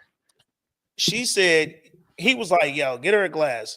She said, a bowl, please. Yeah, nah, dog. Yeah, nah. You're on some shit that I can't get behind right now. Because if you think you are on some shit, Patch. If you think you finna stand in my kitchen and drink water out of a bowl. Fam, I'm not giving nobody a bowl that comes to my house. Period. Like it's certain shit that ain't happening, dog. You can come to my house and ask me to borrow a bowl. I don't got no bowls. Nah. Because a bowl, nigga, that's the wildest dish you could need for me right now. And not when we say bowl, we're not talking about a cereal bowl. No, we're talking about a dog pulled a whole fucking salad dish out that motherfucker. Don't make me go to the kitchen and go get a fucking bowl. And she rationalized it quick. You could tell by how quick she responded. Name tag, what up, though? You could tell how quick she responded that she was on some bullshit. She was like, yup, it's one of my little weird little proclivities. I don't even try to rationalize it no more. Just give me a bowl. Nigga. Somebody asked me for a bowl of water. I'm putting that bitch on the floor. Cause now you a doggy. Now you a doggy. Go dog out, nigga. Now you a dog ass bitch. Like now a dog hoes. Not just some hoes. All. Oh no, shit! But that's a classic song, but that's a horrible song. It's horrible. It's one of the worst things you can say. I dog them. Not some of them, all of them. Like damn, even the good ones. You remember that meme though? When they had that playing in the background when he was like hot COVID. That shit used to come through so loud on the phone when you went across it too. Nigga. I dog like whoa, nigga. So look, man, when she starts performing this ritual, right? Like she's standing there with the bowl. She opens up her bag, pulls out that ribbon and start wrapping it around a stick. And that nigga Marcus say, yo, is that my ribbon? And while she doing that, she's also asking him, you ain't called the authorities yet, have you? She asked that nigga like 3 times, right? That nigga say, hey, fam, what you doing with my ribbon? And then she cut her fucking hand with the stick. At that point, I'm so listen, I know a girl who was into witchcraft. Okay. After I'm not dealing with that shit no more. Well, not no more, because I just can't do it. Yeah. Because people on the internet make everything seem good, and they'll tell you this is your culture. Not mine. I ain't from there. I'm from over here. Like, yo, they have made this seem bad. All right, they got me too, because Look, I'm not dealing with none of this shit. I seen the Wizard of Oz. You not finna tell me the green bitch was cool. Like, no. Boy, I'm cool. You know they're making a part 2 of that. Oh no. Yeah. The new one. Yeah. I did know that. I do. They're making all the villains good guys now, which is Yeah. crazy to me. Everything that's perverse, they make it seem normal, and everything that's normal, they make seem perverse. But that's a different topic for a different day. It's called OnlyFans. Nigga. Yeah. I get into it on another pod. But so look, she does this ritual in the kitchen. She takes her blood, wipes it on a stick with Marcus's ribbon, and then she did the bell to kind of freeze that nigga Marcus for a minute. Then she snapped the stick and made him attack his husband, yo. Dog, talk about attack your husband. Fam. Attacked him, threw up on him, some black shit. Don't know what the fuck that was. Butted him to death. Headbutted that nigga through the head. Nigga literally bashed his skull in with the headbutts, dog. At this point in the film, I'm officially like, I don't know what the fuck is happening, dog. I'm also saying, like, this bitch undefeated. You can't beat her. How do you beat her? I'm also saying this is the greatest movie I've ever seen in my fucking life. Because to your point, right, you brought up something that people have been calling this a horror comedy. This shit had everything, nigga. Like, the only thing that wasn't in this film, now I can't even say that, because her and Paul had a little love scene. So, yeah, this touched all the things you go to a movie to see, bro. Like, the fam, you good? Is hilarious.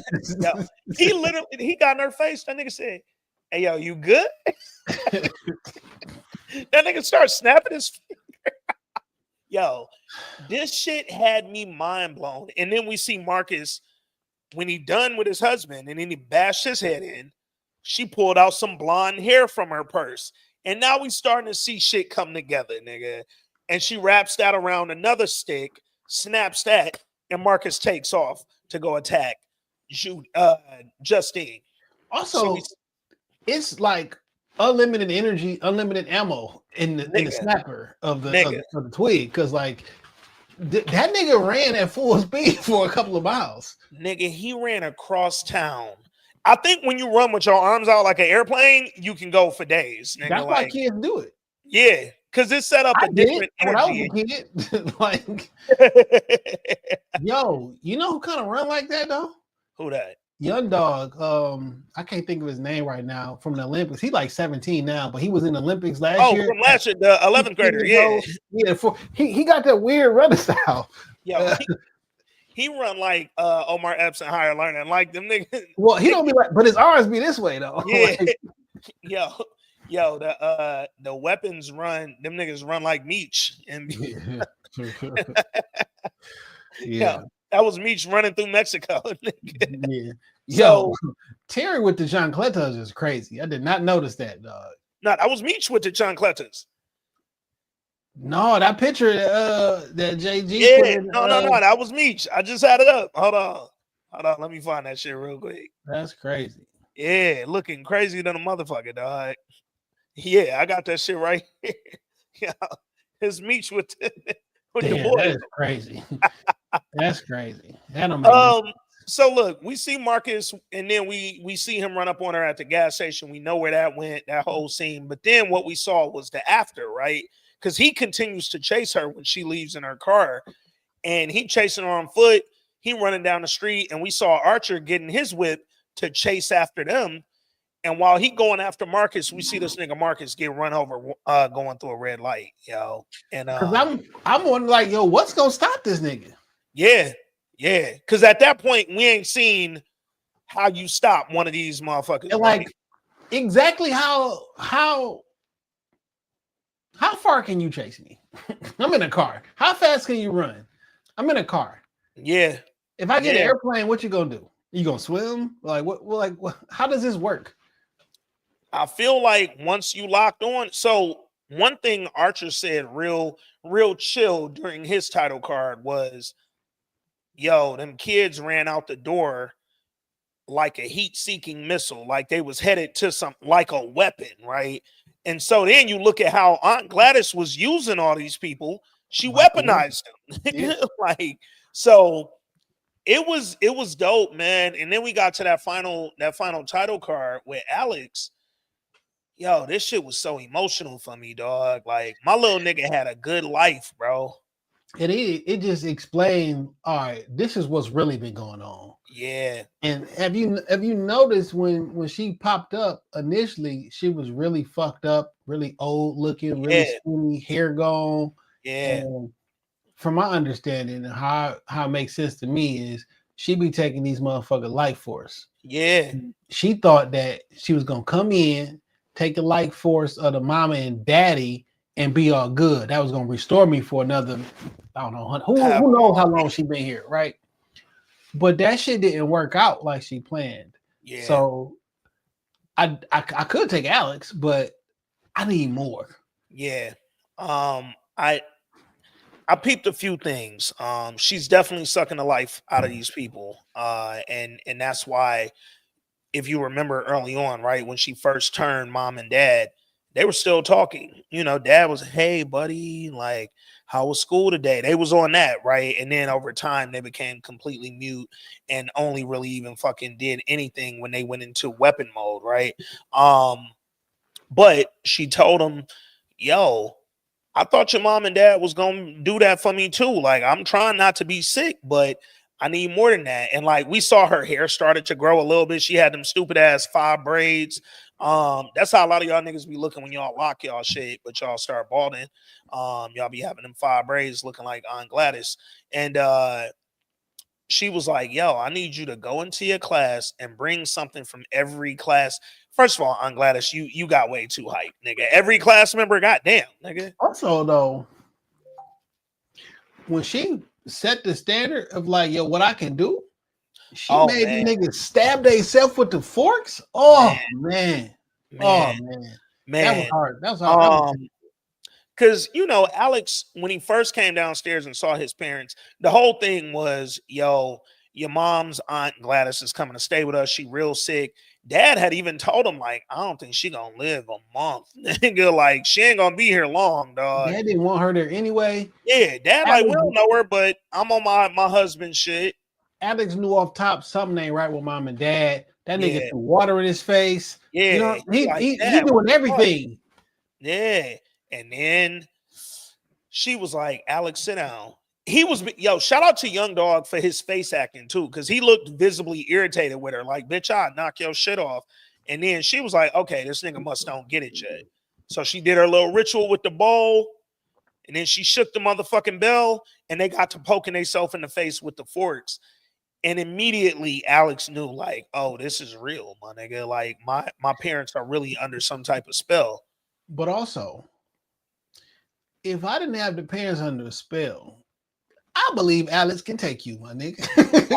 Man, what? My little nigga was smart as shit. Alex can take your old ass. You feel me? He would have home alone her for sure. Like, yeah, you get your witch ass up off the street. Yeah. Like, over time, though, we also saw his parents losing more and more of themselves, right? That scene where they need to eat.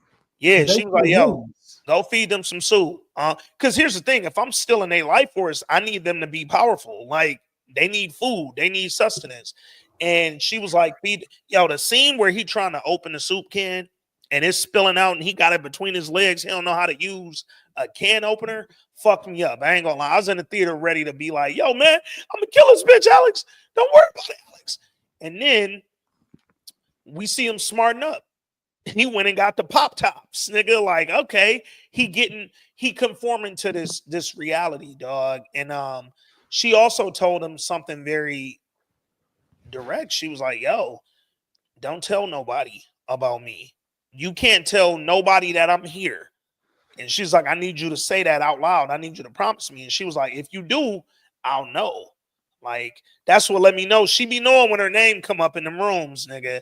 And Alex was living a very fucked up life, he basically going to school and then coming home and he feeding soup to 19 people. 19 people who barely could open their mouth, by the way. Like, where's Alex getting money from? I mean, literally she knows she could have went and bought the soup. You don't have to send him to the store, my nigga. They Like, also got DoorDash and like shipped and insert whatever the case may be. We can get groceries in this motherfucker, dog. Oh man. Because if your whole thing is you sending a fucking 9-year-old to the grocery store every day to buy soup, and I work at the grocery store, on the second, me as a person, the second day I see a kid come in there by himself and buy some soup, I'm calling the police, dog. Nigga, the first day that nigga Kevin McAllister went to go buy some fucking laundry detergent, they was looking at him like, yo, fam, where your mom at? Like, what's up with you, nigga? You're too small to be out here.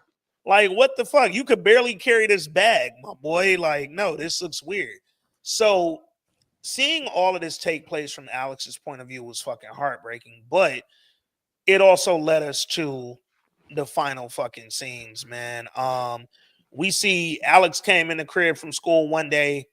He saw the cop there and the crackhead there just standing in the middle of the fucking living room, right? That's a joke. Kid walks in the house, sees a clown, a cop, and a crackhead. Like, come on, man. Like, come on, dog. And then we saw Paul, the cop, open the door and he gestured for Justine and Archer to come in the crib. He like, come on. And we knew, because they had been camping out, we knew that this ain't Paul, nigga. This ain't the real Paul Wall out here, dog. And they went up in the crib and they looking around and she like, yo, Paul, you all right? He ain't saying nothing. And then right before she stepped over that salt, that nigga Archer was like, yo, don't step. And then she had already did it. And both the crackhead and Paul went into attack mode. Yo, I laughed because Auntie had told that nigga Alex, don't step over the salt.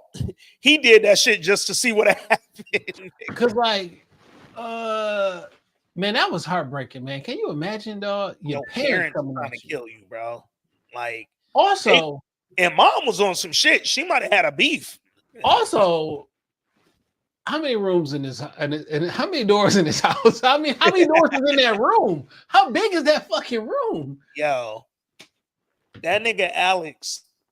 First of all, every door in that crib got bust down. Nigga, that was part one. Second, yo, another part that I thought was really just creepy during his title card was when we saw the detectives did come over to the house to investigate, right? And Aunt Gladys sent all the kids up out the basement over the back fence. Nigga, like, y'all run out into the woods real quick, and I'm gonna bring y'all back when the cops leave. And nobody sees 17 kids running to the woods. Nah. Wow, the whole community is looking for the kids. Supposed to be looking for them, dog. But I also thought about it too. I'm like, granted, broad daylight. Yeah. Or was it night that time? No, it was night when she sent them over, and then it was that next scene is them cleaning up. He vacuuming and shit. In that next, yo, she had this little nigga Alex vacuuming. Nigga, he don't know how to do none of this, dog. But she also went to the school and had a meeting and was like, yo, Alex's dad had a stroke, and she brought him down there with him. Like, he had a stroke, that's why he can't talk. So I'm here helping him take care of Alex. It was dope to see all this shit that you saw at the beginning come back toward the end with a little more context, man. So the final scenes was just really intense. We saw Archer. Archer don't even know the kids is in there yet, right? We see him fighting with the crackhead. One of the funnier scenes when that nigga kept popping up, and they get to go in. Crackhead nigga tosses this nigga through the basement door. They fighting at the top of the basement steps, and Archer turned his head and saw them kids down there, right? So when Justine is over there getting choked up by Paul, she grabbed his service pistol, shot that nigga in the neck, and he didn't budge. And that's when I knew headshots, nigga. You better walk around like Daft Punk, nigga. And she gave that nigga the headshot, he died. She walked up on crackhead doggy, headshotted him, he died. But then what I thought was kind of just a weird little flaw. Well, not a flaw, because she went upstairs to go check on Alex, but dad went straight down in the basement to go look at these kids. And while he looking through trying to find Matthew, he tapped one kid, and it was Auntie with a full head of hair, nigga. Because I've been sucking the life out y'all kids, and now my motherfucking hair is growing back. Real biotin shit, nigga. And Auntie got his ass, dog. She snatched his little necklace off, hit him with the stick. Next thing you know, he came up there and he choked the shit out Justine. But whole time, that nigga Alex up there with the tree. So what's interesting to me. When did Auntie go to the basement? But like, all you gotta do is that, and the witchcraft shit work. You don't gotta be like nothing else. Witch. Yeah, like no, nigga, because it's in the tree, I guess, nigga. So you take the you branch, don't gotta stab do a little yourself. spell over the. You know what I'm saying? Because shit, I think. But I seen you do it so many times. So fuck it. Yeah. Alex cutting himself. All that shit was heartbreaking, though, because it's a kid, bro. But he had to do it, nigga. And he grabbed our little wig, wrapped that bitch around, bow. And now we have 17 terrorists running up the basement. 17 missiles, 17 weapons coming for you. Salute to the one girl who tackled her down, who ran her down, nigga. Also, I'm thinking like, she was on her motherfucking heels, dog. I'm like, yo, this old ass lady is not this fucking athletic. Yeah. My favorite part when Auntie is running past the Black family house. My favorite part, she said, "Oh God." I was like, not a witch calling for God. She said, "Oh God." I couldn't tell if this section was supposed to be funny, but I was cracking the fuck up. Nigga, I was cracking up, but I'm also really looking at this shit like, because it's 17 kids, right? And we know this is a lot of camera work and shit, but it's still 17 kids. The way they were running through them fucking windows and them doors and shit, this looks insane to me visually. Yes. Yo, and when that one little girl finally start hawking her down through that last house, and like Auntie opened the door and run through it, and old girl ran straight through the door, nigga, fuck that. And then she tackled her in the front lawn. And next thing you know, 16 more kids come through the Nigga, they pulled that bitch face apart. Yo. Awesome. Stretched her whole mouth out, nigga. Legs and arms all in the lawn. And then we see Archer come because his spell was broke, right? A lot of people was asking online, at least, yo, how was Archer able to snap back to reality that quick? She hadn't done nothing with his life force. The nigga was under the spell for 4 minutes. She turned that nigga literally a couple minutes ago, bro. Whereas them kids had been in different states of shit, but Alex's parents had been in the longest state, which is why they had to go off to the fucking psych ward and give that little girl narrator saying, yo, Alex's parents still get fed soup, but not by him. I was like, that's fucked up, dog. Yeah, told me that they never found them kids, and they definitely found them kids. Man. Oh yeah, she lied for show in the beginning. But you can't tell us they found the kids. Yo, man. I thought, and I agree with a lot of some of the chatter I've seen online, was the actual ending. Like, they wrapped it too quick. I'm not mad at how they wrapped it. I mean, what else were they supposed to do? What else could they show? So most people who I've seen have an issue with the film. The primary issue is they wanted an Aunt Gladys title card. They wanted a background on her. Like, granted, we know her ultimate mission was, I'm sick and I need to suck the life force out of people. Well, that's a whole nother movie, though. So they've been having talks. I don't know if it's anything official. I've just been seeing little, film chat rooms and little review boards and shit. Niggas is like, they're in talk with the actress who played Aunt Gladys to do a prequel and give us the Aunt Gladys background. I don't want them to wear it into the ground. I kind of like the movie where it is, but I would also watch an Aunt Gladys prequel, nigga, because what the fuck was up with you? And you don't even gotta be, nigga, this could be 4 movies because you can go younger. How did this start for her? You know what I'm saying? Also, what happened to the sister? Alex, grandma, what happened to her, nigga? Because now I'm looking at Aunt Gladys like you didn't kill the whole family, nigga. As far as I'm concerned, really, really entertaining film, man. I thought this shit was dope. I think they about 150 M's in at the box office and counting, right? Like this shit is still going really fucking crazy. Number one film at the box office for a reason. I thoroughly enjoyed this shit, dog. Excuse me. It was intense. It had all the suspense and all the thrills you wanted. And this shit was just fun, man. It had real life belly laughs. Like I laughed hard at some of this shit. And it also had some real good scares and real creepy energy in there too, man.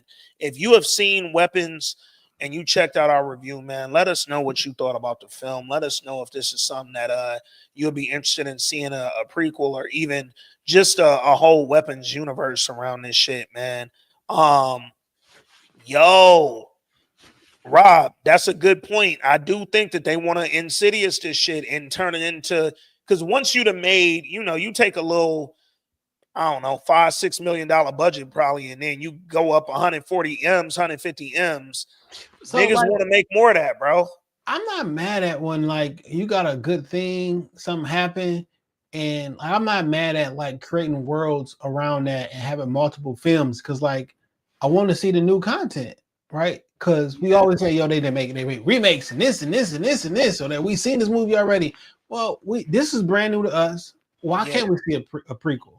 I know niggas is happy with Sinners, right? But like, why can't I see this if Ryan wants to do it or whatever? Like, it's a new world, it's new center, it's a new universe, and it's like it's a new story to tell, and it's not something that we've seen already. I'm not mad when people want to see more because it's like I want the content. Like one thing I thought was really interesting this year specifically, two of the biggest films of the year at the box office and on some rating shit like Sinners and this are sitting at like 90-something% on Rotten Tomatoes, sitting at like 8.9 out of 10 on IMDb. Two original films that are also horror films, right? That at least as far as categories go, they fall under horror, but they're also two of the best films of the fucking year. Like you can't. Yeah, I know we got Fantastic Four and Superman, and it's probably gonna be some other shit that comes up, but you can't look at 2025 and talk about this year in film and not talk about Sinners or Weapons, dog. Like, it's some value in creating an original IP, man, and I really think that that's gonna be dope, yo. Rob, are y'all gonna do higher to lower? So we're gonna catch it in the theaters when we actually drop the review. Still up for debate because I want everybody to be able to see it, which I know will probably be when it hits Apple, but it's in theaters till the 28th. So, or how about this? Patreon. We dropped the initial review on Patreon, right? Once it comes on Apple TV, we do it again, either make it available or drop that one to the whole everybody, or because like we can re-review it because like shit be changing. Maybe we do this. Let's do an original review for Patreon next week. Yeah. See it, catch it, review it while it's in theaters, and then when it hits Apple TV, let's open up some voice notes, and we'll kind of rediscuss it while also going through some voice notes with the listeners, man. Yeah. I think that'll be a dope idea. But if you want to hear that initial review, Rob, it will be on Patreon next week, man. Look out for it, bro. Other shit that I wanted to bring up real quick. Patreon.com/thisweekinculture. Make sure y'all are subscribed. If you are looking at this live that we on now and you are not a Patreon subscriber, go ahead and subscribe because we got a lot of great content finna come up from here really through the end of the year, dog. Once September gets here, Patreon about to be lit the fuck up. We got dates for Mayor of Kingstown. We got dates for Landman, and we got dates for the morning show. So the rest of the year is pretty much sold up for the Patreon. Also like and subscribe on YouTube, youtube.com This Week in Culture. somewhere in there. It might be a /. It might be another little something in there. But I go think to they do on YouTube. YouTube. I think they well, I mean, let's I'm about to try it right now. YouTube. YouTube.com/thisweek. I think they do at. I think they do an at symbol. Okay, let me try that because it definitely ain't /. Yeah, it's at This Week in Culture. All right. Boom. There you go. .com at This Week in Culture. Boom. There we go. Yeah, man. Go to youtube.com. Oh, we gotta update the logo on this bitch. Oh, hell yeah. You know, we got a bunch of lives on here. You feel me? Autumn Paradise. Ooh, I can't wait to Paradise. Oh man, we back. We back. It's about to be a lot of really dope content coming, man. I'm very excited, dog. Yo, if you are not following us on really everything, all the social media, all the YouTubes, and definitely here on the Patreon, get your mind right, dog, because we got a lot of dope content coming your way really, really soon. We got a lot of dope content already available. That's the other part, man. There's some really dope shit here, and we just want to make sure y'all don't miss out on nothing, man. So check us out. Hit us up across everything This Week in Culture. Y'all already know the vibes, and let us know what y'all thought about Weapons, man, because I thought this shit was a phenomenal film. Definitely did a great job at giving us like a dope, really unique, really original summer film. And it was a good twist on horror, man. Very, very Jordan Peele-esque. I understand why he wanted this under Monkey Paw, because it would have fit right in, man. So let us know what y'all thought about Weapons, man. Hit us up, follow us across everything. Until next week, y'all. I'm Ant. That's Jay. This Week in Culture. Patreon. We out.